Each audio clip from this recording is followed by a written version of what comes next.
नमस्कार दोस्तों, कामयाबी तक यूट्यूब चैनल में आपका स्वागत है। आज हम 6 अप्रैल के कुछ महत्वपूर्ण करंट अफेयर के प्रश्नों के बारे में बात करेंगे, जो आपकी परीक्षा के लिए अति महत्वपूर्ण होंगे। तो हो चुका आगाज रन का युग बदलने की हमारी, ये तो सीखी होगी जिसका संघर्ष है जारी। तो हो जाए तैयार करंट अफेयर और जीके को नस्तनाबूद करने के लिए अपनी पेन, कॉपी और नोटबुक साथ लेकर बैठे। वीडियो को अंत तक जरूर देखें, स्किप ना करें। और इसकी पीडीएफ के लिए आपको हमारे कामयाबी तक टेलीग्राम चैनल को ज्वाइन करना होगा और आपको इसमें फ्री में पीडीएफ मिल जानी है। तो शुरू करते हैं आज का मोटिवेशन कोड।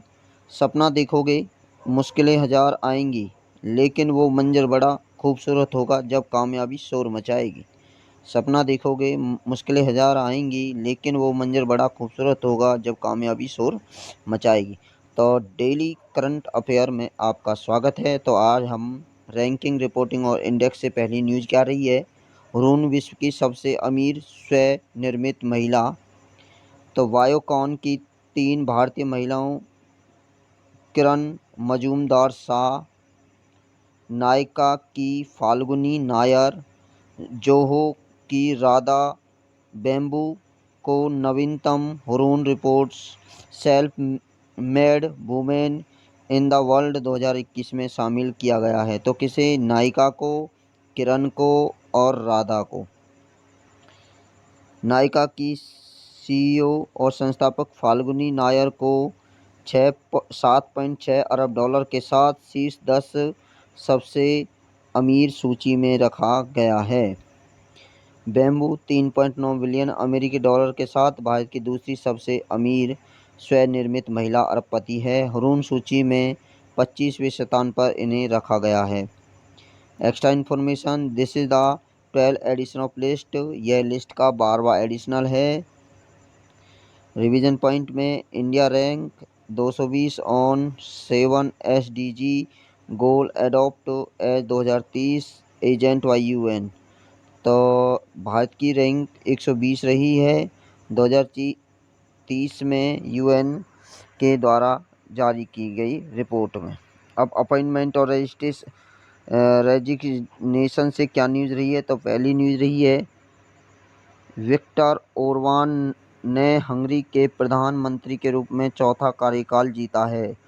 तो हंगरी के नए प्रधानमंत्री कौन बने हैं? तो विक्टर ओरबान बने हैं हंगरी के नए प्रधानमंत्री। हंगरी के बारे में बात करें तो इसकी कैपिटल है बुडापेस्ट, करेंसी है हंगरियन फेरियंस और वर्तमान प्रेसिडेंट है जोनास एडर्स। रिवीजन पॉइंट के बारे में बात करें तो माधुरी पुरी बूच बनी है चेयरपर्सन ऑफ मार्केट सेबी की चेयरपर्सन बनी है। Simran Gupta new head policy of Twitter in India. Sanjay Arora DG of Sashastra Seema Bal के डीजी बने हैं। Anupam Roy India's permanent representative at UN conference. दूसरी न्यूज़ क्या रही है? दूसरी न्यूज़ है, UNHCR ने डॉक्टर इयान फ्राई को पहले जलवायु परिवर्तन विशेषज्ञ रूप में नियुक्त किया है। तो पहले जलवायु परिवर्तन विशेषज्ञ के रूप में कौन नियुक्त हुए हैं? तो इयान फ्राई हुए हैं। UNHCR के बारे में बात करें तो यह 15 मार्च 2006 में इसका गठन किया गया। इसका हेडक्वार्टर जनेवा स्विट्जरलैंड में है। इसके प्रेसिडेंट हैं फिलिप्पो ग्रैंडी, इसके प्रेसिडेंट है। रिवीजन पॉइंट के बारे में बात करें तो रिवीजन पॉइंट हैं, S Balacharanan was appoint the next high commission of India to the Barbados के नए हाई कमिश्नर ऑफ इंडिया कौन बने हैं? तो ये बालाचरण बने हैं। विजय Paul Sharma re appointment chairperson commission agriculture cost of price CACP के नए चेयरपर्सन बने हैं। कौन? Vijay Paul Sharma. Bhushan Padvardhan was name the chairperson of नेक के चेयरपर्सन। तीसरी खबर क्या होनी है? विकास कुमार को दिल्ली मेट्रो रेल कॉरपोरेशन का प्रबंधक निदेशक नियुक्त किया है। तो दिल्ली मेट्रो रेल कॉरपोरेशन का प्रबंधन निदेशक कौन बने हैं? तो ये विकास कुमार बने हैं। एक्स्ट्रा इन्फॉर्मेशन क्या, Kumar is the 3rd managing director of DMRC। यह तीसरे मैनेजिंग डायरेक्टर है DMRC के। चौथी खबर क्या रही है? Anuradha Ghosh appoint the UN chief of high level expert. Anuradha Ghosh को यूएन चीफ बनाया है। इम्पोर्टेंट, घोष विशेषज्ञ समूह से सेवारत 3 एशियाई में शामिल होंगे। अगली खबर, विनय मोहन कात्रा भारत के नए विदेश सचिव बने हैं। तो भारत के नए विदेश सचिव कौन बने हैं? तो विनय मोहन कात्रा बने हैं विदेश सचिव। छठी खबर क्या रही है? फार्म इजी ने आमिर खान को ब्रांड एम्बेसडर नियुक्त किया है। तो फार्म इजी के नए ब्रांड एम्बेसडर कौन बने हैं? तो आमिर खान, अभिनेता आमिर खान बने हैं। बैंकिंग और फाइनेंस से क्या खबर है? आईओबी ने फिनब्लू पहल के तहत एसटीपीआई और एसटीपीआईईएक्सटी के साथ समझौता ज्ञापन पर हस्ताक्षर किए हैं। तो एसटीपीआई और एसटीपीआईईएक्स के साथ समझौता किए हैं किसने? आईओबी और फिनब्लू के द्वारा। अब दूसरी खबर है, आईएफएससीए ने आईआरडीएआई के साथ सूचना विनिमय समझौता किए हैं। तो सूचना विनिमय समझौता किसके मध्य हुआ है? तो ये आईएफएससीए आईआरडीएआई के मध्य हुआ है। अगली खबर क्या? फरवरी 2022 में 8.1 से मार्च में भारत की बेरोजगारी दर गिरकर 7.6 हो गई है। तो फरवरी 2022 में भारत की बेरोजगारी कितनी रह गई है? तो ये 7.6 रह गई है। उससे पहले थी 8.1%। हरियाणा, मार्च 2022 में हरियाणा सबसे अधिक बेरोजगार दर दर्ज की गई है। तो हरियाणा में सबसे ज़्यादा बेरोजगारी दर है 26.7। हरियाणा के पॉइंट ऑफ व्यू से इम्पोर्टेंट हो जाता है। इसके बाद राजस्थान आता है 25%, जम्मू कश्मीर आता है 25%, बिहार आता है 14.4%, त्रिपुरा आता है 14.1, पश्चिम बंगाल 5.6 का स्थान रखता है। कर्नाटक, गुजरात मार्च 2020 में सबसे कम बेरोजगारी की दर दर्ज की गई। तो कर्नाटक, गुजरात में सबसे कम बेरोजगारी देखी गई है। तो सबसे ज़्यादा हरियाणा में 26.7%। अगली खबर, फिक्की ने वित्त वर्ष 2013 के लिए भारत की जीडीपी विकास दर 7.4 रखी गई है। तो 2022 नहीं है, 13 नहीं है, 23 हो जाता है इसमें जीडीपी दर। अगली न्यूज़ है, आरबीआई ने राज्यों केंद्र शासित प्रदेशों के लिए डब्ल्यूएमए की सीमा 47,010 करोड़ रुपए तय की गई है। राष्ट्रीय न्यूज़ क्या है? राष्ट्रीय न्यूज़ है, एनसीडब्ल्यू ने मानव तस्करी रोधी प्रकोष्ठ का शुभारंभ किया है।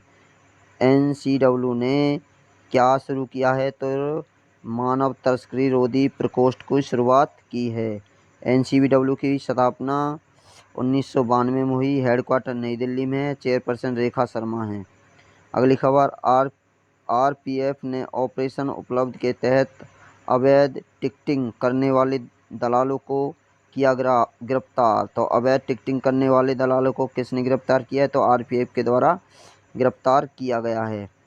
रेलवे प्रोटेक्शन फोर्स के बारे में बात करें तो यह 2 जुलाई 1872 में इसका गठन, हेडक्वार्टर नई दिल्ली इंडिया में है। डायरेक्टर जनरल इसके रंजीत सिन्हा हैं आईपीएस और स्लोगन इसका अटेन हॉनर। अंतर्राष्ट्रीय न्यूज़ क्या रही है? अंतर्राष्ट्रीय न्यूज़ है, भारत ने संयुक्त राष्ट्र महिला कोर बजट में 50 लाख का योगदान दिया है। तो यूनाइटेड नेशनल वुमेन के बारे में बात करें, यह 2010 में इसका गठन किया गया है। इसका हेडक्वार्टर यूनाइटेड स्टेट न्यूयॉर्क में है और डायरेक्टर इसका सीमा शमी बहोस है। अगली खबर क्या रही है? भारत और ऑस्ट्रेलिया ने आर्थिक सहयोग और व्यापार समझौते पर हस्ताक्षर किए हैं। तो आर्थिक सहयोग और व्यापार समझौते पर किस देश ने हस्ताक्षर किए? तो भारत ऑस्ट्रेलिया के द्वारा किया गया है। ऑस्ट्रेलिया के बारे में बात करें तो इसकी कैपिटल कैनबरा है, करेंसी इसकी ऑस्ट्रेलियन डॉलर है और पीएम इसके स्कॉट मॉरिसन हैं। अगली बुक और ऑथर से क्या खबर रही है? देविका रंगाचारी ने क्वीन ऑफ द फायर एक नया उपन्यास लिखा है। तो क्वीन ऑफ द फायर किसने लिखी है? तो ये देविका रंगाचारी के द्वारा क्वीन ऑफ द फायर उपन्यास लिखा गया है। बुक का नाम है queen of the fire, author है देविका। कुछ महत्वपूर्ण मार्च की पुस्तकें, the book of the Bihari literature Abhay के द्वारा लिखे, field warrior, Indian journalist and reporter, जिसका नाम ऋचा मिश्रा के द्वारा लिखी गई है। मोदी, आप इसे पूर्ण हमारी पीडीएफ में देख सकते हैं, टाइम कम होने के कारण जल्दी कर रहे हैं। तो सपोर्ट से क्या खबर रही है, 2022 में मियामी ओपन टेनिस टूर्नामेंट अवलोकन। तो 2022 मियामी ओपन टेनिस टूर्नामेंट का अवलोकन किया गया है। तो विनर रहा है अवार्ड मेन सिंगल में कार्लोस अल्काराज स्पेन के विजयी रहे हैं। वुमेन सिंगल में ईगा स्विएटेक पोलैंड की विजयी रही है। दूसरी खबर है खेलो इंडिया यूनिवर्सिटी गेम 2021, जैन विश्वविद्यालय बेंगलुरु 24 अप्रैल से 3 मई तक कार्यक्रम की मेजबानी की जाएगी। तो खेलो इंडिया यूनिवर्सिटी गेम कहाँ हो रहे हैं, तो ये बेंगलुरु के अंदर इनका शुभारंभ हो रहा है। और इनको खेल मंत्री और कर्नाटक के राज्यपाल टीसी गहलोत के द्वारा इनका इनॉग्रेशन किया गया है। यह संस्करण खेलों का दूसरा संस्करण होगा।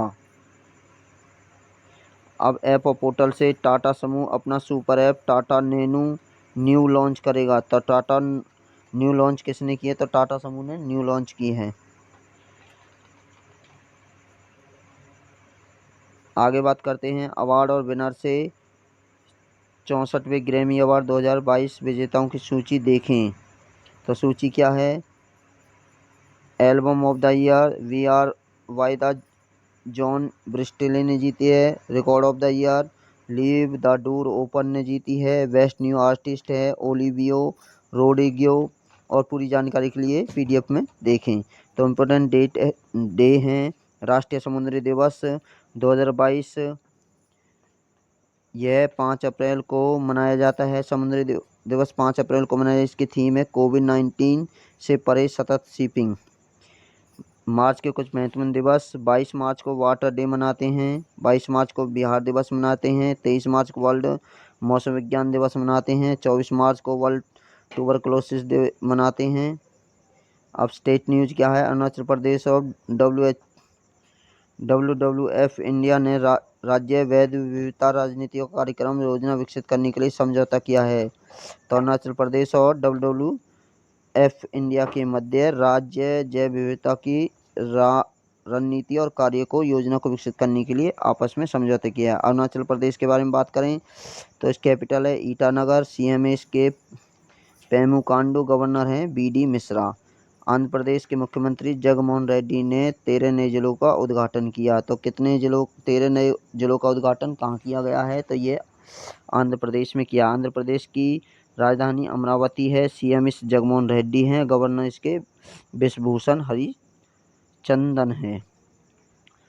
करंट अफेयर वन लाइनर प्रश्न है, 2 मार्च 2022 को किस आयोग ने मानव तस्करी रोधी प्रकोष्ठ की शुरुआत की है, तो राष्ट्रीय महिला आयोग के द्वारा की गई है।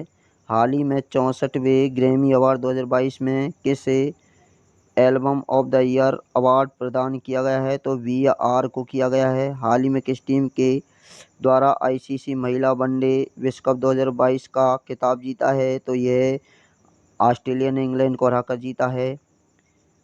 7 बार जीता ऑस्ट्रेलिया ने। 4 अप्रैल 2022 को किस राज्य ने 13 नए जिलों का शुभारंभ किया है, तो आंध्र प्रदेश ने किया है। 3 अप्रैल 2022 को विक्टर ओवन्स किस देश के चौथे बार प्रधानमंत्री बने हैं, तो ये हंगरी के बने हैं। आपसे रिक्वेस्ट है कि हमारी कामयाबी तक चैनल को सब्सक्राइब करें और बेल आइकन को भी दबाएं। अब बात करें जीके में क्या है, अंडमान और निकोबार द्वीप समूह है। अंडमान निकोबार द्वीप समूह भारत का एक केंद्र शासित प्रदेश है। यह बंगाल की खाड़ी के दक्षिण में हिंद महासागर में स्थित है। यह द्वीप समूह लगभग 572 छोटे द्वीपों से मिलकर बना है। इसका गठन 1 नवंबर 1956 को हुआ। इसकी राजधानी पोर्ट विलियर है। दक्षिण अंडमान है। राजभाषा इसकी हिंदी और अंग्रेजी है। जन घनत्व इसका 46 वर्ग किलोमीटर है। उच्च न्यायालय इसका कलकत्ता उच्च न्यायालय लगता है। पोर्ट विलियर खंडपीठ अवस्थित के बाद उत्तर में अंडमान द्वीप समूह, दक्षिण में निकोबार द्वीप समूह है। 10 डिग्री चैनल दोनों द्वीप समूहों को अलग करता है। कोको चैनल अंडमान और निकोबार और म्यांमार को मध्य स्थित है। ग्रेट चैनल अंडमान निकोबार और इंडोनेशिया के मध्य स्थित है। बैरन द्वीप यहाँ भारत का एकमात्र सक्रिय ज्वालामुखी अंडमान निकोबार में है। दुर्लभ जनजाति कौन कौन सी, जरावा जनजाति पार्टी है इसके अंदर, सेंटिनेलीज है, ग्रेट अंडमानीज है और ओग और सोमपेन जनजाति पाई जाती है। उपराज्यपाल इसका कुमार जोशी इसके उपराज्यपाल हैं। यदि यह वीडियो आपको अच्छी लगी हो तो वीडियो को शेयर करें, लाइक करें। आप हमें कामयाबी तक यूट्यूब चैनल को सब्सक्राइब करें। आप हमें टेलीग्राम पर, इंस्टा पर, कू ऐप पर आदि पर फॉलो कर सकते हैं।